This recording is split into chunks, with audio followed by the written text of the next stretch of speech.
I'm being.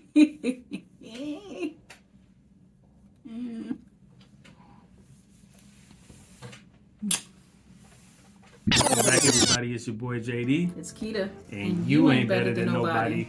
On today's video, we're going to be talking about basically people giving you unsolicited advice, in your relationships. You're just trying to live your life. You're just trying to do, what God's telling you to do. You're trying to just walk out your purpose and all that stuff.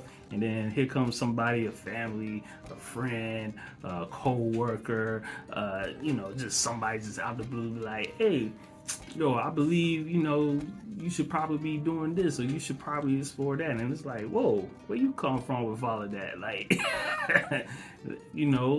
thank you, but no thanks, you know what I mean? So, want to say something towards that? Yeah, I really wanted to talk about this topic because, in life we have so many things that are going on.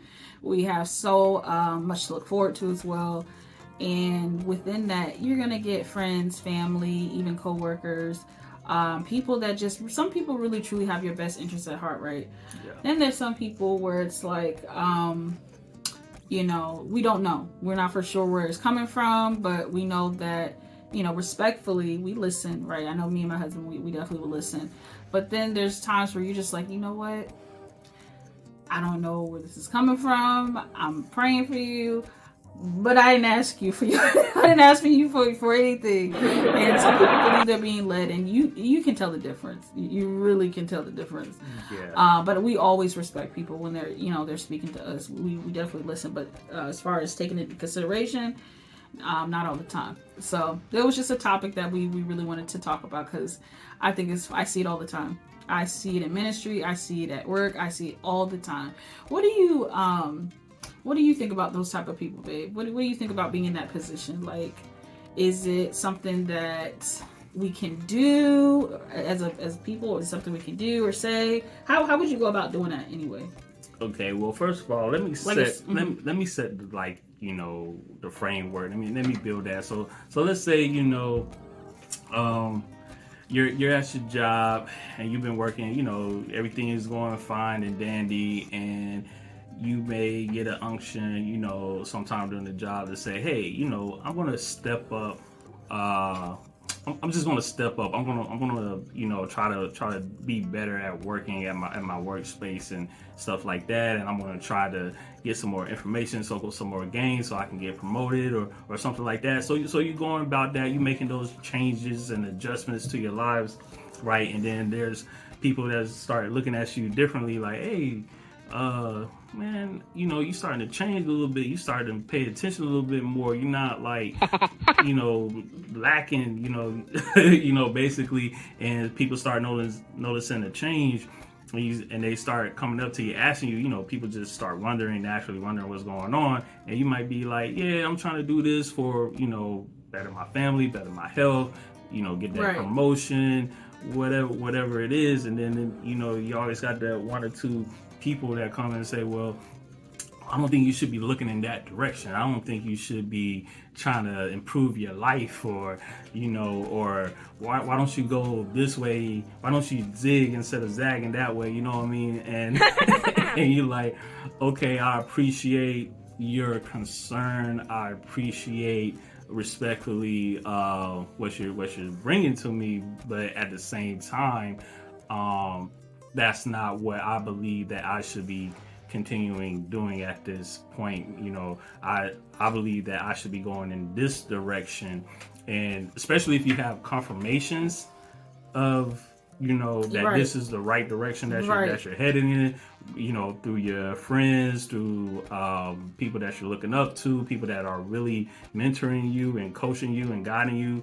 And especially if they're giving you that feedback, like, yeah, I think you're on the money. I think you're on to something. I think you should take a look at that and start changing your life and going into this direction. And then you always got somebody coming in and saying the opposite, saying, I think that's a bad bet. I think that's a bad thing to go into. You should just take the safe bet, the safe road, Wow. stay on the path, Wow. And so respectfully, I would, still respectfully talk to the person and say, yeah, I heard what you're saying.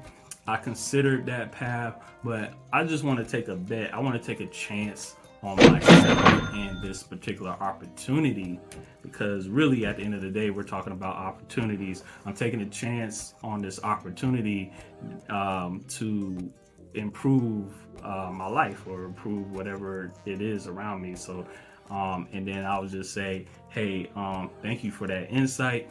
I'll take it into consideration, but I'm going to continue to do this. And if it doesn't work out, then I thank you for, I appreciate you for bringing it to my attention. But, be solid and on your path, on your direction, especially if you're getting other confirmations that this will probably be an opportunity. And sometimes you'll be in a position where you might not get a lot of confirmations. You might just get one or two confirmations, and you have to take a leap of faith and into that opportunity that's being presented. And that's why, for us, we're going to be praying and fasting and all that other stuff to get more confirmations. But sometimes you just got to take a leap of faith and just do it. Despite all the naysayers, despite everybody coming out saying, I don't think you should be doing that.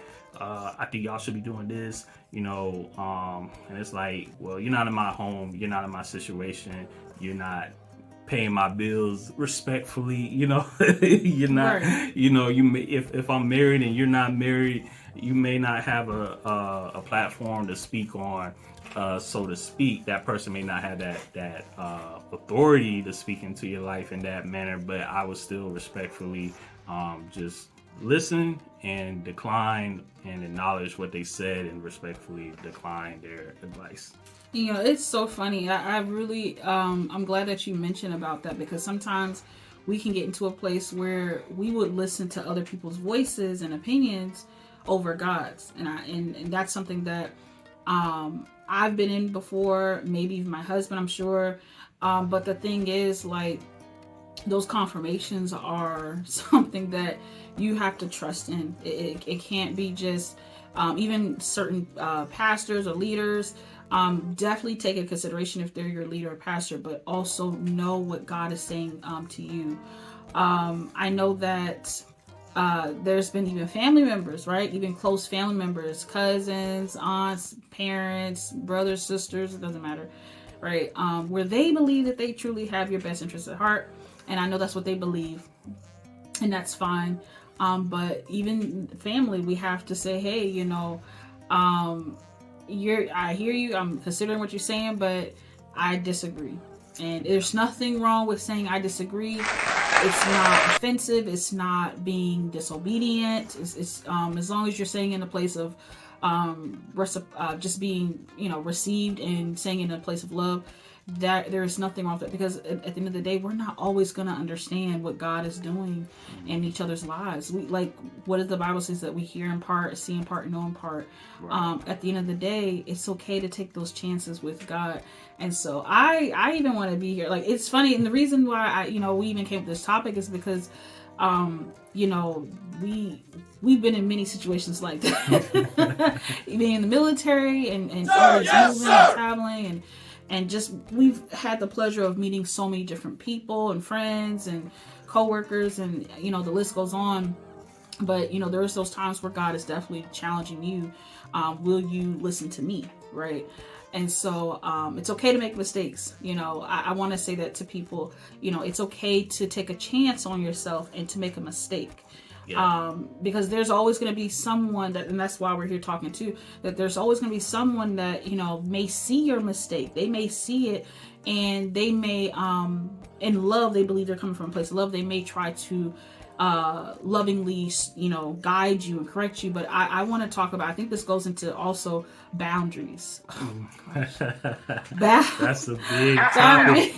That's a big topic right there. Boundaries. Like, we have to have, like, measurable, honest boundaries. And it's nothing wrong with it. It's not a negative thing. But again, a person may see something that's wrong in your life or a decision you made, and it may be a poor choice that you made, but you have to allow that person to make that choice, especially if they haven't asked for any guidance from you or they're not asking for anything from you. Let those people learn on themselves.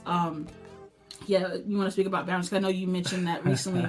Go ahead. Yeah. Yeah, it's a lot there with setting up certain boundaries with your friends, with your coworkers, family members, so on and so forth. Why should we set up boundaries? Why do you think that's important? We gotta have healthy boundaries because if not, you will allow people to, one, take advantage of you and kind of direct and dictate your life, essentially.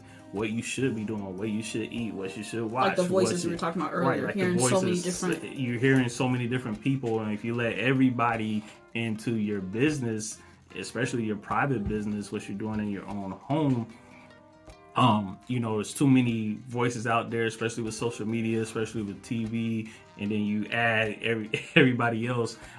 That's a recipe for a lot of people to take advantage of you, take advantage of your just who you are and what you're able to give to people. It allows people to exhaust you, to get you in a state of depression. It is so much stuff that goes in, and then you feel like you owe everybody. Because everybody is like, they're trying to give you their advice and what you should do, and then you're trying to take their advice and try to do those things, and then especially when those things don't work out, and then the person's like, they don't want, it's like you're codependent on them. Yeah, you're codependent on their voice, on their everybody reasoning around you. And so that's why we have to allow positive boundary settings, right? Self-awareness, we talked about this before. Having self-awareness about yourself, who you are, what's your purpose, and all of these things, that goes a long way into knowing how to set up proper boundaries and proper spaces for different people. And every boundary looks different. Yes, I was about to say. Me and my wife have marital boundaries, right? I have boundaries with my parents, with her parents. I have boundaries within my coworkers, and so on and so forth, family members, and boundaries with friends, new friends, old friends, certain levels of boundaries there, because, for example, if I take my old friends, right, if they're not with me in the new place where I'm at, I could be subject to something that I used to do that I'm no longer a part of. So I need to create a healthy boundary where they understand where, hey, I'm not that person that I used to be. That's good. But I'm still, we're still cool. We can still kick it. But there's just certain things that I'm not going to get into that I used to get into if I'm moving in this new direction and whatnot. And so having that expectation, communicating that to people, letting them know you're setting up boundaries so people don't just come with unsolicited advice, especially if they don't know you very deeply or very personal and what you're doing presently in your life. That's how you kind of keep at bay those unwanted solicitations. Yeah. You said a lot. You said a mouthful. And it's sometimes, even people will say, hey, I feel like I'm being led by the Spirit of God, and that's true, because they have an assignment as well. But there's also into the deep of it as far as how you deliver that information. All that is, we learn from Holy Spirit, but it's also trained as well. So I think that's important too, not just to give information. Right, first you gotta have permission. Just start off with that. First you gotta have permission, right? But there's people that don't understand that. Can I speak to you? Yeah, right? you're gonna run into people that think they have that permission to just speak. Even if God has given it to you, you still have to ask for permission. You still have to ask that person. Right. Be it's respectful. Like coming in someone's house and just running in someone's house and say, "Hey, I'm home. Like, go ahead and give me some dinner. Go ahead and give me a bag of chips. I'm hungry." Like, no, you don't. I just ran up in your crib, you don't do that. I just ran up in your crib, and I'm telling you, give me all that you got. Right, no. And so we don't want people running up in our crib and Absolutely running us not. and telling us what to do in our own crib. That's the same way with unsolicited information. So you got to set that boundary, those parameters, and try your best to communicate those things, and then in love, in correction, in respect, tell them, hey, I think you're kind of overstepping your boundary a little bit, or have you considered looking at it this way, right? Or have you considered my viewpoint or my point of view? Like, we can have a discussion, absolutely, about it, and then just leave it there, and we don't have to agree, but we respectfully disagree. But at least we were able to have a discussion. We was able to talk about it, and say, okay, I can kind of see, maybe I don't see your point, but if you feel like you got it under control, you feel like you're led to be doing what you're doing, then I'm gonna let you do. Goes back to what you said. I'm gonna let you do you, and if you make a mistake, or I'll still be here if that doesn't work out for you. Instead of trying to be like, well, I told you it wasn't going to work out. I told you. We don't want to be divisive that way. Right. Because at the end, I'm just want to go back to what you were saying about respectfully disagreeing. Yeah. That is so important. Like, look, there is levels to communicate. And that's something that me and my husband are learning even now. There's levels to communication. Like, to respectfully disagree. Yeah. A lot of people do not understand what that looks like. They don't want to do it, or they just don't understand. And like I said, we're a work in progress ourselves. We're still on that journey, not just with each other, but just even with others. And so respectfully disagreeing looks like you stepping in with permission, right? And sharing what you believe would be beneficial or helpful or encouraging to that person. And then they are taking into consideration, and then they're still deciding to do what they want to do, and you allowing them to do that. A lot of people, they struggle in that. Like, well, I believe this is the best thing. Well, that's for you to believe, but allow this person to discover that on their own, and maybe they'll come back to your point of view. Maybe they will come back and say, you know what, I took another route, but I'm going to consider what you're saying. So giving that person that space and that ability to do that. That's a part of being respectfully disagreeing. Right. You don't have to be right all the time. Even if you're the person that has the unction, like you're the person that's taking this different route, you're taking this opportunity that's being presented. Even you don't need to have, a thing to be like, yeah, see, told you I was right about it. Just say, hey, you can come back to that person later on and just say, hey, I know we had to talk about it, but yeah, you can see how things are working out, and I'm glad that I took that opportunity, and it worked out. So maybe, hopefully that helps you, or whatever, or even for the other person who gave the information, they don't have to be right as well, and they don't have to beat themselves up if they was wrong about it. It's just, let's grow together. With the information that happened, because basically you guys both learned something. Yes! You guys both learned something about a process or a particular opportunity, and sometimes it can go this way or that way. But if I'm truly there as a friend, as a family member, just trying to be there for a person, then I want to be able to grow with you and not just be right and be upset that you're not taking my advice. That's so good. Or be upset that you failed, that person failed because they didn't take my advice, or vice versa. So that is a clear example of having a generous heart, and then just someone who truly wants to love and support a person, rather if they take your advice or not, right? Because it's the whole point of it is you just stepping out on faith and allowing yourself to be heard, preferably obviously through the voice of God. But yeah, that was really, really good. Yeah. So yeah, I enjoyed this very much. This is pretty good. Yep. But that will do it for this video. I hope you guys enjoyed that bit of advice or our just experience. Our little 2 cents. A little 2 cents. Our little 2 pennies. Yeah. Make sure you comment down in the section below. Let us know what you think about this video and what was said. Tell us if you've ever experienced something like that, or if you've been on the other side of that. How are you guys receiving boundaries in your relationship? Okay, thank you everyone. Make sure you like, share, and subscribe. Stay humble, because you ain't better than nobody. Bye. Later.